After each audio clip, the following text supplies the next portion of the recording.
आज नीतू सुबह जल्दी ही उठ गई। आज घर में बहुत बड़ा दिन था। अजय जी की बहन सीमा की शादी थी। अजय नाश्ता करके शादी वाले हॉल की तरफ निकल गया। सीमा भी ब्यूटी पार्लर की तरफ निकल गई।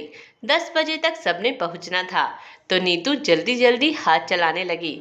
2 साल की उसकी बेटी जब बार बार माँ को तैयार होने में देर कराने लगी, तो नीतू ने उसके हाथ में खिलौनों की टोकरी पकड़ाकर उसे बिस्तर पर बैठा दिया और स्वयं इत्मीनान से तैयार होने लगी।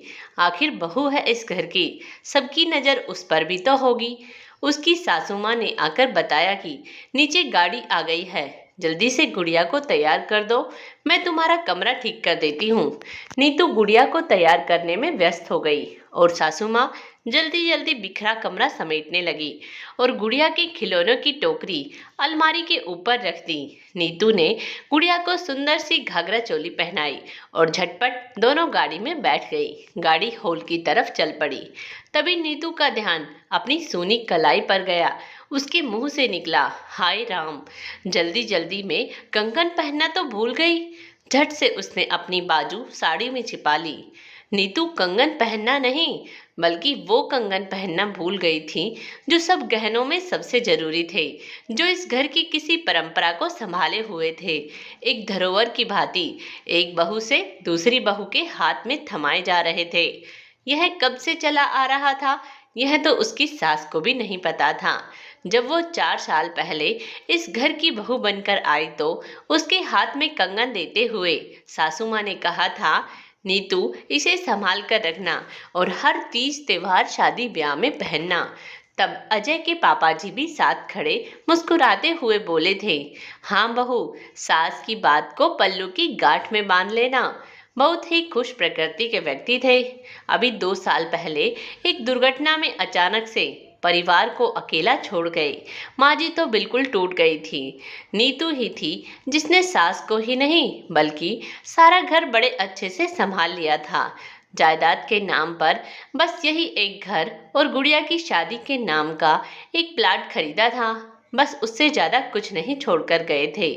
अजय, जो कि एक प्राइवेट कंपनी में छोटी सी नौकरी पर कार्यरत थे, पापा के जाने के बाद अजय के कंधों पर परिवार के अलावा बहन और माँ के खर्चों की जिम्मेदारी भी आ गई थी।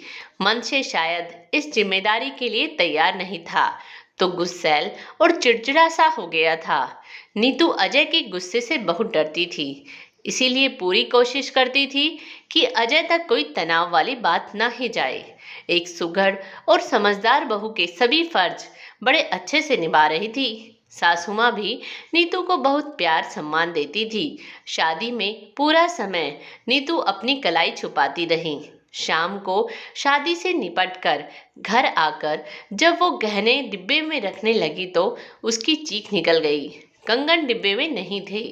2 मिनट नीतू जैसे पत्थर सी हो गई। फिर जल्दी से खुद को संभाल पागलों की तरह कंगन ढूंढने लगी। कंगन तो कहीं भी नहीं थे। अलमारी, बिस्तर, पलंग के नीचे, गुड़िया के खिलौने की टोकरी, हर जगह निराशा ही हाथ लग रही थी। नीतू ने झट से कमरे का दरवाजा बंद किया और फूट फूट कर रोने लगी। कंगन अच्छे खासे भारी थे। एक मध्यम वर्गीय परिवार के लिए एक बहुत बड़ा आधार, मुश्किल वक्त के सहारे जैसे थे। नीतू ने अपनी सहेली को फोन कर सारी बात बताई। उसने एक समझदार सहेली की तरह सलाह दी कि जाकर अपने पति और सास को सारी बात बता दो, वो सब मिलकर इस समस्या का हल निकाल सकते हैं। नीतू अजय को कैसे बताए, वो तो अपने होठों पर उसका जिक्र लाने से भी डर रही थी। मायके जाकर माँ से भी बात की, तो माँ ने भी यही सलाह दी, परिवार की धरोहर खोई है तुमने, भले ही इसमें तुम्हारी गलती है या नहीं, लेकिन बताना तुम्हारा फर्ज है। दिन बीतते गए। राज यह सीने में दफन उसे हर वक्त सताता रहा। शादी ब्याह त्योहारों पर कंगन भारी है, पहनने का मन नहीं कहकर सासू माँ को टालती रही। पति को बताने का कई बार मन भी किया, लेकिन उसका गुस्सा, चीखना चिल्लाना, घर में क्लेश, ऐसा ख्याल आते ही उसने खुद को रोक लिया। इसी बीच नीतू घर खर्च से बचने वाले पैसों को जोड़ने लगी, अपनी छोटी छोटी जरूरतों को मारने लगी, इच्छाओं को दबाने लगी। यह जानते हुए भी कंगन खरीदने भर की राशि वो कभी जुटा नहीं पाएगी। फिर भी एक आशा से खुद को बांधे वो सालों आगे निकल आई। बिटिया 21 बरस की हुई तो अपने लिए इंजीनियर लड़का ढूंढ लाई। लड़का ऑस्ट्रेलिया जा रहा था और गुड़िया शादी के बाद उसके साथ जाना चाहती थी। अजय और नीतू को घर बार सब अच्छा लगा तो महीने भर में गुड़िया की विदाई की तैयारी शुरू कर दी। शादी के खर्चों के साथ साथ गहनों का भी इंतजाम करना था। अजय इस बड़े खर्चे के लिए अभी तैयार नहीं था। गुड़िया ने शादी का फैसला उसकी योजना से कुछ पहले ही ले लिया था। माँ ने सलाह दी, बेटा तू चिंता मत कर, हम वो खानदानी कंगन बेच देंगे। तुम्हारा तो कोई बेटा है नहीं जो आगे बहू आएगी। नीतू ने जब यह सुना तो उसका शरीर कांपने लगा। बरसों से दबे राज का पर्दाफाश होने जा रहा था। गुनाह के कटघरे में, सवालों की बौछारों में खुद को देखने लगी। जल्दी से अपनी उस सहेली को फोन किया कि घर आ जा, आज मुझे तेरी जरूरत है।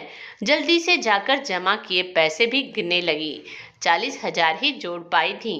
पाई पाई बचाकर इतने बरसों में पैसे हाथ में लेकर खड़ी थी कि तभी घर की सफेदी पेंट कर रहा था आकर बोला, दीदी जी आपकी कमरे की अलमारी बहुत भारी है, थोड़ा खींचने में मदद करवा दो। नीतू ने कहा, ठीक है मैं आती हूँ। रुपए हाथ में दबाए नीतू उसकी मदद करने आ गई। दोनों ने मिलकर जैसे ही अलमारी खिसकाई तो नीतू के चेहरे पर हल्की सी मुस्कान आई। धूल और जाले से भरे नन्ही गुड़िया के कुछ खिलौने अलमारी के पीछे बीच राह में अटके पड़े थे। शायद वो उस टोकरी से गिरे थे जो अक्सर वो ऊपर रखकर हाथ से धक्का देकर पीछे करती थी। नीतू रुपए उठाकर चलने लगी, तभी पेंट करने वाला उठा उठाकर चीजें एक तरफ फेंकने लगा। एक ठक की आवाज ने नीतू के पैरों को रोक लिया। यह आवाज कहाँ से आई? नीतू ने चौकन्ना होकर पूछा। दीदी जी यह कोई गहनों वाला पाउच है, यहाँ से आई। नीतू को याद आया, इस पाउच के साथ अक्सर तनु खेलती रहती थी। माँ की तरह कुछ न कुछ उसमें डालती रहती थी। नीतू ने जैसे ही उस धूल से भरे पाउच को खोला तो आंखें उसकी फटी की फटी रह गई। दोनों कंगन में आज भी वैसी ही वैसी चमक थी जो उसने 25 साल पहले देखी थी। कंगन हाथ में थे। नीतू के विश्वास को यकीन नहीं आ रहा था। 2 साल की गुड़िया जो उसके साथ बैठी खेल रही थी, उसने कब माँ के कंगनों को उठाकर पाउच में डाल दिया और पाउच अलमारी के पीछे कहीं अटका रहा। कभी पीछे ध्यान ही नहीं गया। वो फूट फूट कर रोने लगी। उसका रोना सुनकर सभी भागकर आ गए। अजय ने पूछा, क्या हुआ?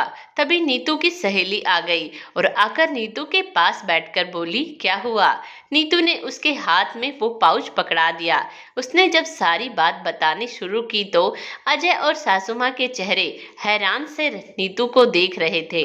सासू माँ ने नीतू को गले लगा लिया और प्यार करते हुए बोली, पति को ना सही मुझे तो बता सकती थी, कब मैंने तुझ में और मेरी बेटी में फर्क किया?